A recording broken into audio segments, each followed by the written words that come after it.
Kin Live, magazine proche du Kinois. Kin Live, la vie à Kin.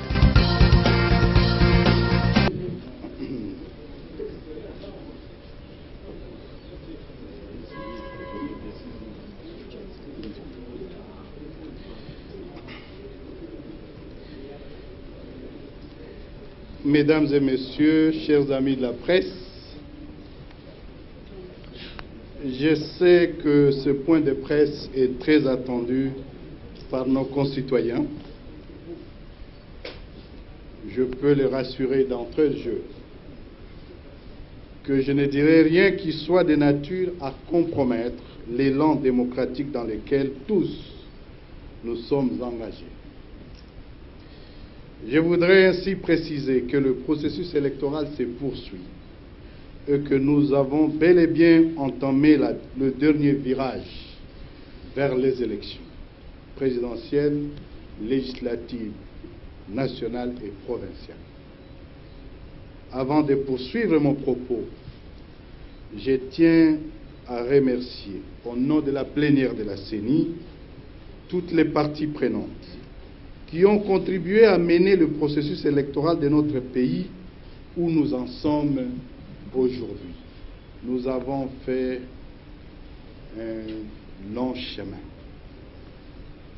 Je n'oublie pas la presse, chers amis, toujours professionnelle, dont le rôle a été particulièrement apprécié dans la livraison d'informations vraies et authentiques, dans un univers inondé par les fake news. J'ai également une pensée particulière pour nos compatriotes électeurs qui, non seulement se sont mobilisés pour se faire inscrire sur les listes électorales, mais aussi demeurent mobilisés pour exercer leur droit de vote et pouvoir déterminer par ces derniers l'avenir de notre pays. Je ne peux non plus oublier les candidats qui non seulement se sont jetés à l'eau, mais ont également démontré par leur engagement dans la campagne électorale en cours leur attachement au bon couronnement de ce processus électoral. Pour ce faire, nous appelons les uns les autres au calme, en évitant tout quiproquo dans la perception de la communication de la CENI. Ceci dit, je m'en vais vous livrer les dernières évolutions du processus électoral depuis mon dernier point de presse du 13 décembre dernier. Il vous souviendra que lors du dit point de presse, j'avais fait état d'une évaluation préliminaire qui présentait les pertes de matériel calciné. Armé de sa détermination à conduire le processus à bon port, conformément à son calendrier, la Commission électorale nationale indépendante avait, à la suite de cette évaluation préliminaire, rassuré quant à la poursuite du processus électoral. Pour ce faire, elle a pris des dispositions devant permettre de combler les déficits du matériel créé par le dit incendie. Ainsi, en plus de 2676 machines qui ont échappé à l'incendie, les machines préalablement affectées au titre des stocks tampons des entités administratives ont été ramenées des provinces vers Kinshasa. Problème tout de même, ces stocks tampons ne contenaient pas de bulletins de vote. Il a donc fallu en commander auprès du fournisseur en Corée du Sud. Ainsi, 5 millions de bulletins de vote ont été commandés, dont un premier lot de 1 million sont arrivés à Kinshasa le mercredi 19 décembre 2018, alors que le dernier lot ne peut arriver qu'au soir du samedi 22 décembre 2018. L'arrimage de ces machines issues du stock tampon avec les nouveaux bulletins imprimés requiert, entre autres, non seulement la configuration, mais aussi l'initialisation de ces dernières en vue de les rendre compatibles aux circonscriptions de Kinshasa. Il faut pour cette opération un minimum de 60 heures, ce qui signifie qu'elles ne pourront être prêtes que le 25 décembre 2018. Devant cette impasse technique, il s'est présenté à la Commission électorale nationale indépendante deux hypothèses.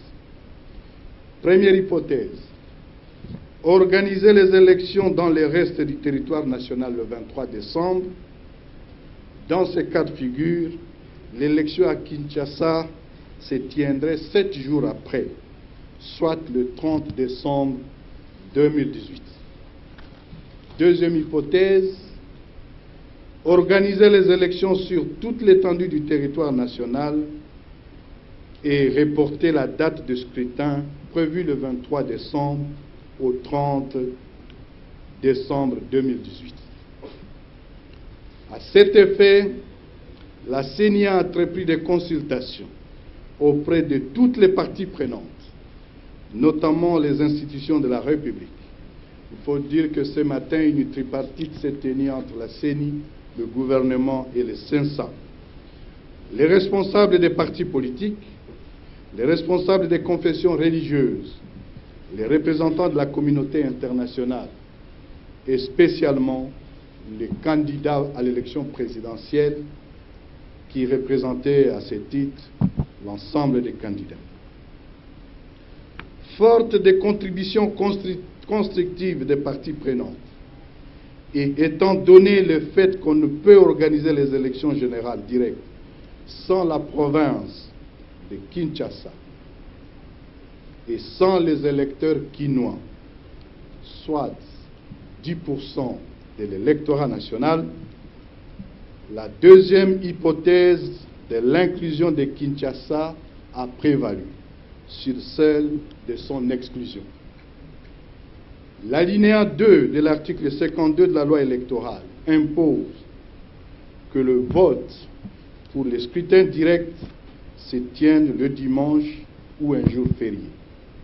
Nous annonçons donc que le scrutin direct présidentiel, législatif, national et provincial auront lieu le 30 décembre 2018. Les ajustements occasionnés par ce décalage feront l'objet d'une décision subséquente qui sera rendue publique ce soir par la Commission électorale indépendante. Voilà donc ma communication de ce jour. Je me tiens à votre disposition pour d'éventuelles questions et je vous remercie. Merci, Excellence, Monsieur le Président. Nous allons commencer, nous prendrons une série de 3 questions d'abord. Nous vous prions de vous présenter, donner le nom de votre organe et ensuite poser votre question. Nous comptons sur la concision et la concision de vos questions. Merci.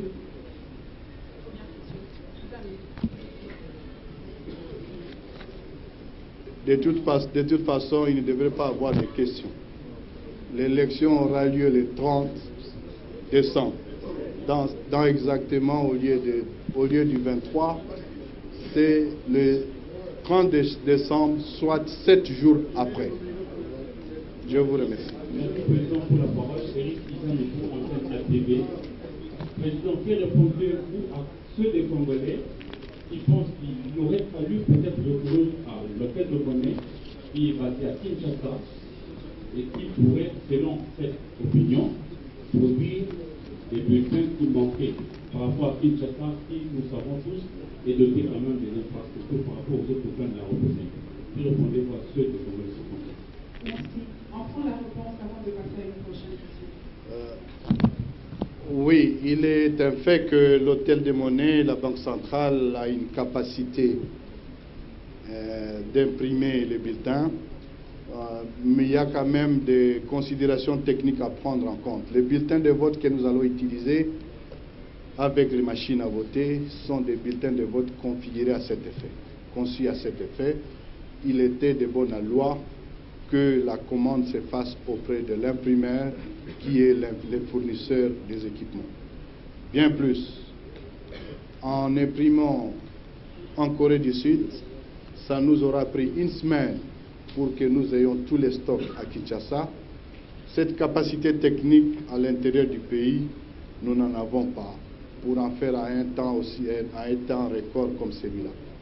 Donc, nous avons pris la solution qui permettrait à ce que les élections se tiennent le plus rapidement possible, à défaut du fait que le 23, ça ne serait pas possible. Nous avons ajouté 7 jours.